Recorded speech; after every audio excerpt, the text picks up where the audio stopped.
The British Prime Minister Starmer has hosted leaders from over a dozen nations, including Ukraine's Volodymyr Zelenskyy, at an important meeting in London. This is to discuss the future of Ukraine.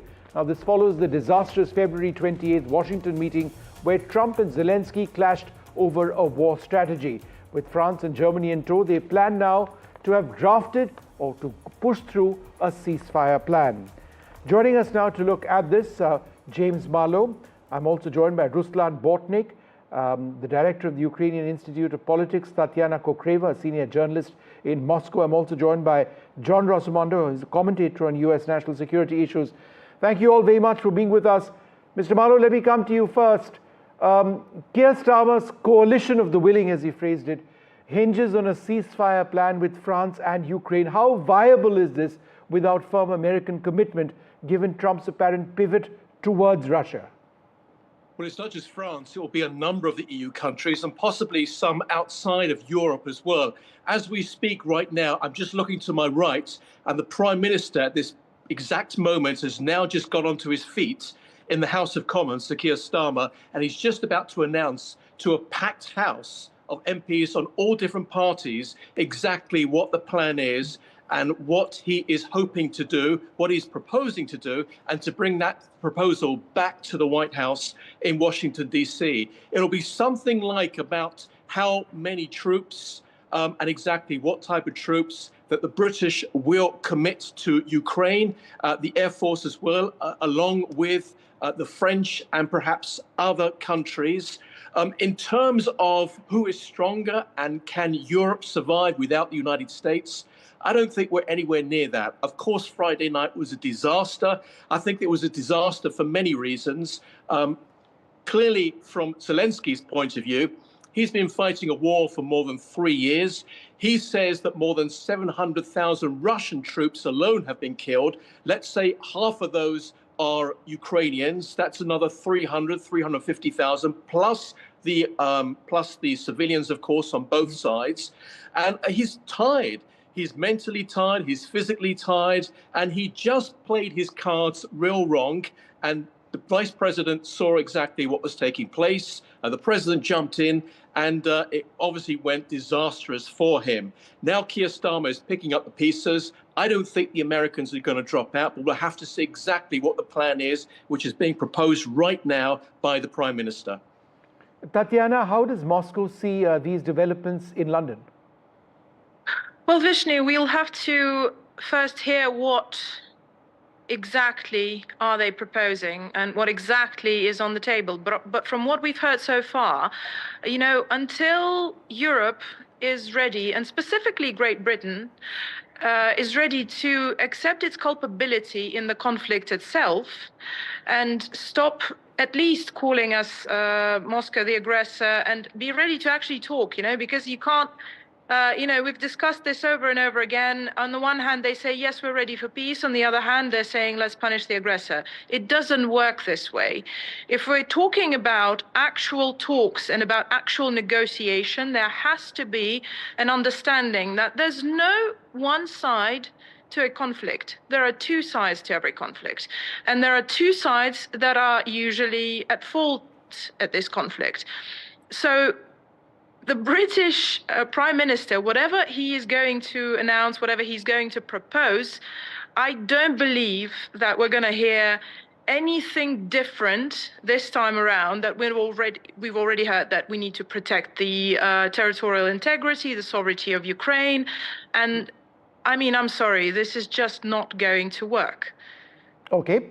Ruslan Bortnik, let me come to you. You know, Germany has spoken about the need for a strong European army or a strong army for Ukraine post-war, but with European weapons stocks depleted and the industrial capacity of Ukraine to build weapons at scale, certainly at the scale at which America is still capable of doing, without that, how realistic, you know, and how effective can a European armed force or European nations providing more weapons to Ukraine actually be? It's also a difficult question, but Europe has two tools to help Ukraine. For now, European Union, and not only European countries, but European countries, they have money and they are able to buy this weapon from United States, European money. And the second tool, they have some troops, infantry troops, which could be deployed in the territory of Ukraine, but all, of course, under the support and under the cover of United States, because European armies are not capable, if we are talking about the air defense, intelligence, and so on, they are not capable to stand against the Russian forces. But in any case, it's a key European interest, the peace in Ukraine and the ending of the war. It's not so key for interest for United States because they have ocean between the conflict. And I think in any case, Europe will be in this deal. Europe has the money and has some troops which could be used in frozen this conflict. Okay. John Rosamondo, you know, the summit in London seems to have sidestepped Trump's Oval Office clash with Zelenskyy. Can Europe bridge Kiev and Washington, or is Europe truly in a diplomatic paralysis with America? Well, one of the biggest problems with Europe is you have over 20 countries that don't all have the same agendas. You have pro-Russian countries such as Hungary and Slovakia. You have Germany, which has been vacillating since Russia invaded 3 years ago, to the British and the French. So you don't have any sort of a united political front, let alone being able to put together an army. The British army is the weakest it's been in 300 years. The French have been building up their army. However, as Ruslan mentioned, none of the Europeans have an army that's worth anything that could be a real foil for the Russians. So I think that right now it's going to be a real difficult, and I think that Keir Starmer had best tell Zelenskyy that Trump's deal is the best that he's going to get right now, because the Russians aren't leaving and his army isn't strong enough to push them out, nor are the Europeans. James Marlowe, respond to that. Also, President Macron has floated a 1-month truce on air and sea attacks. How would you respond to those who say that this is a half measure that won't really deter Russia or Putin at this stage? Well, actually, that's Zelensky's problem on this as well, because as he said to the president and the vice president, we've tried this over and over again. This is where the diplomacy went all wrong last Friday night. Trump, of course, kept saying that that was under somebody else. It was under Joe Biden. It was under Obama.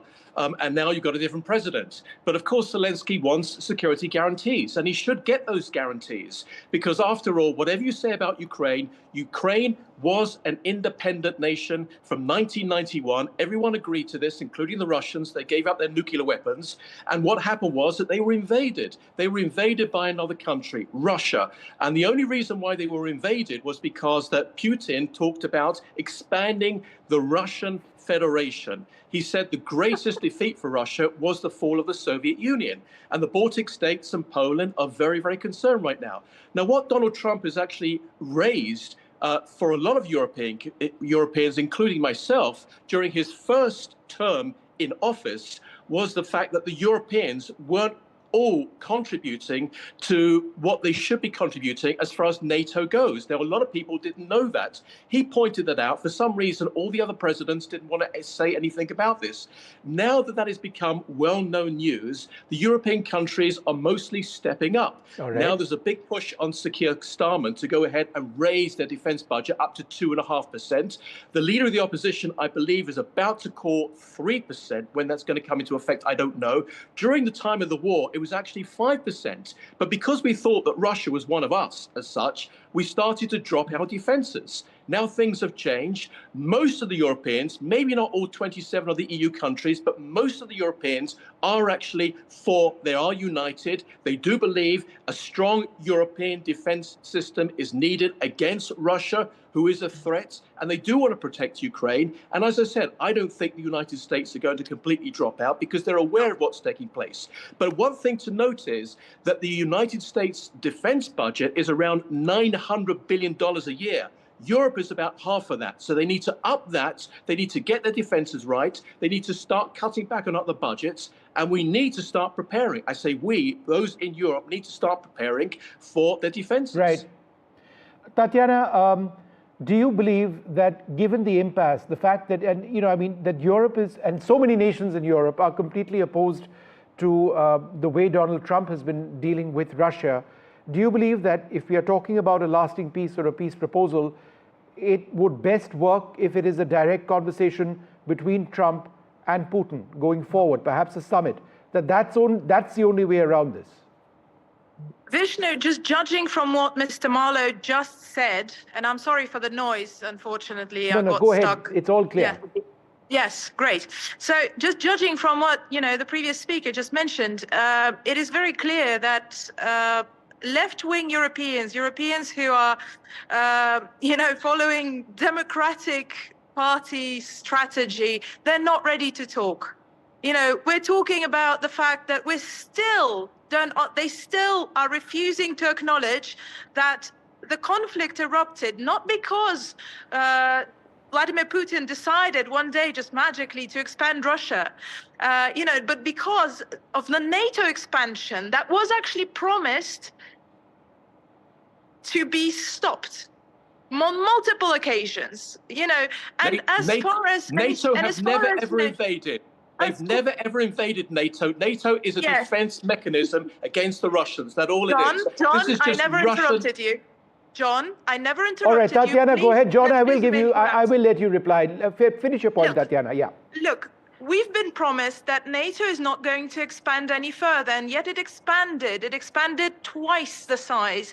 And then another point that I would need to raise is that, you talk a good talk, but Europe doesn't have the money to increase that budget. Germany is in deep economic crisis, and that's Europe's leading economy. France is in crisis. In Britain, poverty is soaring. You're out of money, and you're clearly not ready for any type of conversation where Russia is not forced to say sorry or to completely abandon everything it's been fighting for, and that is the safety of Russian-speaking people in eastern Ukraine and Russian-speaking people altogether, our national interests.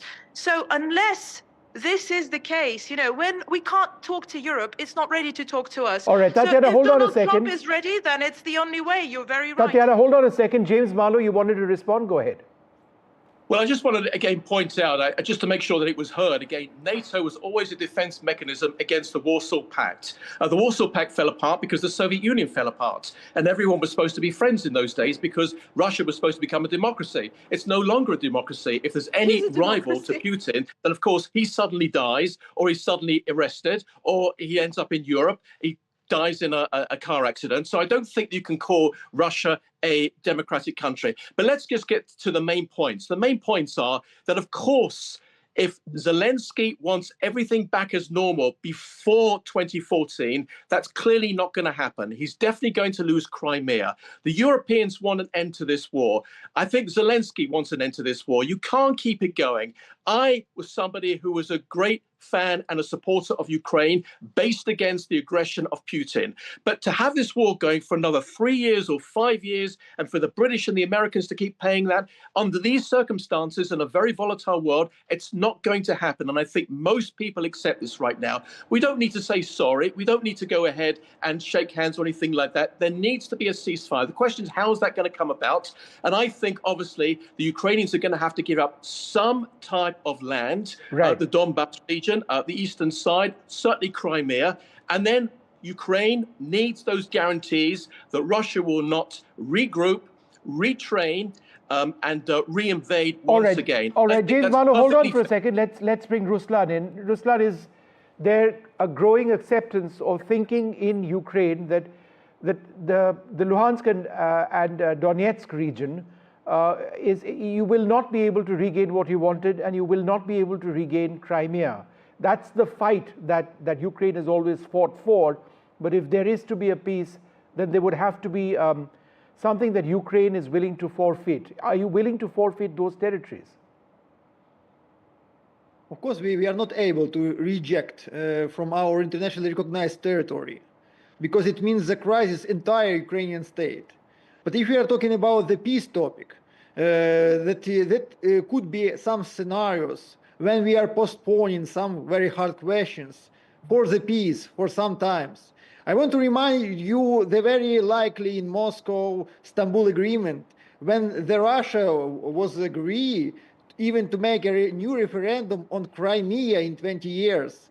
So we have a situation of a choose of a crossroad war to peace, but at the same time, of course, Ukrainian people wants to achieve the peace, but at the same time, we need to find the guarantees how to avoid the war in the future, and how to maintain the international law, international balance after this situation. Because if Russia will be able just to capture Ukrainian lands without any consequences for this, it means that no one country in the world, no one people in the world will be safe, will be feeling good. Okay. John Rosamondo, pull out your crystal ball and gaze into the future for us. Europe and America clearly not speaking the same language. Ukraine caught somewhere in between. Russia isn't saying much. They're basically listening at this stage. What happens next? Well, I think that now that Zelenskyy has said that he would sign the minerals deal, we start moving from there. I mean, the Europeans are too divided among themselves to come up with any sort of agreement or to be any sort of a credible partner. As the other speakers have said, Europe's economics are too terrible.